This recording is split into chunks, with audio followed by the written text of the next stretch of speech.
NATO देशों को Putin की एटमी चेतावनी। जी हां, सबसे बड़ा परमाणु जखीरा बना रहा है रूस। ये पुतिन ने कहा किसी भी देश से घातक रूस के एटमी हथियार हैं।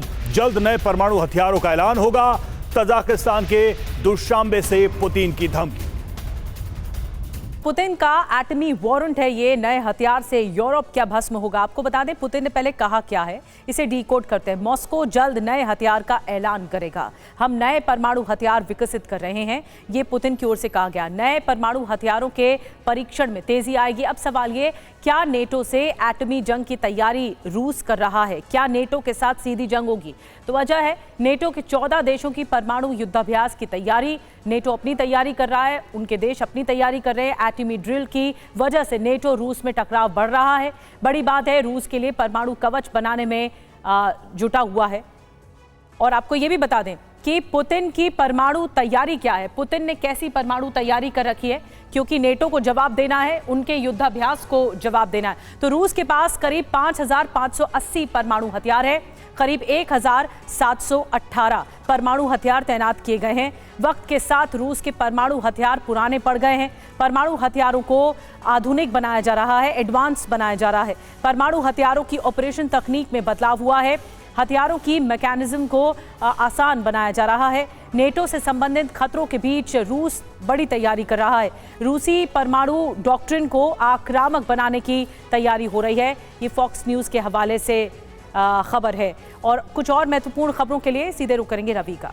बिल्कुल निधि, सबसे बड़ी बात तो यही है कि जो परमाणु चेतावनी धमकी पुतिन दे रहे हैं, इसकी जरूरत क्यों है? पांडे से सवाल यही कि दुनिया में पहले से ही क्या कम है परमाणु बम जो पुतिन एक्स्ट्रा बना रहे हैं? क्यों, क्या जरूरत लग रही है पुतिन को?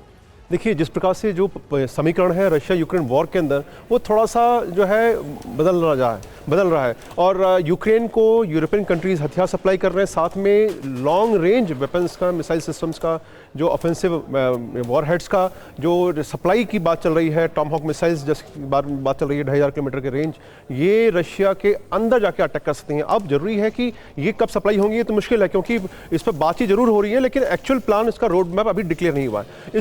इसके प्रत्युत्तर में रशिया को अपनी तैयारी के बारे में संदेश देना है कि हम वो तैयार है। लेकिन ड्रोन अटैक जो हुए हैं पिछले 15 दिनों में, वो उनके बहुत ही इंपॉर्टेंट लोकेशंस पे हुए हैं। हालांकि अभी गत रात जो है 450 से अधिक ड्रोन और लगभग 3 दर्जन मिसाइल से अटैक किया गया। और टारगेट क्या थे? Military industrial complexes, energy facilities और ट्रांसपोर्टेशन सेंटर्स। तो ये पूरा अटैक जो किया जा रहा है, इस प्रकार से किया जा रहा है ताकि मनोबल टूटे लोगों का। साथ में जो यूरोपियन कंट्रीज हैं, अगर वो सप्लाई करते हैं तो न्यूक्लियर वॉरहेड तैयार करके, सीधा मैसेजिंग है उनके लिए, हम तैयार कर रहे हैं वर्ल्ड वॉर 3 के लिए। यूरोपियन कंट्रीज के खिलाफ अगर आक्रमण होता है तो उनको एक जबरदस्त वॉर उनके ऊपर हो, उनका अटैक हो, वो उसके लिए तैयारियों का संदेश दिया जा रहा है। हम सभी जानते हैं कि वर्ल्ड वॉर 2 के बाद कोई भी न्यूक्लियर वेपन यूज नहीं हुए हैं, क्योंकि सबको पता है कि इसके साथ जो डैमेज होता है वो बहुत जबरदस्त होता है। पांडे सर, लेकिन बड़ी बात है कि परमाणु हथियारों के इस्तेमाल को लेकर या उसके धमकी को लेकर लगातार ये पोस्चरिंग की जा रही है रूस की तरफ से।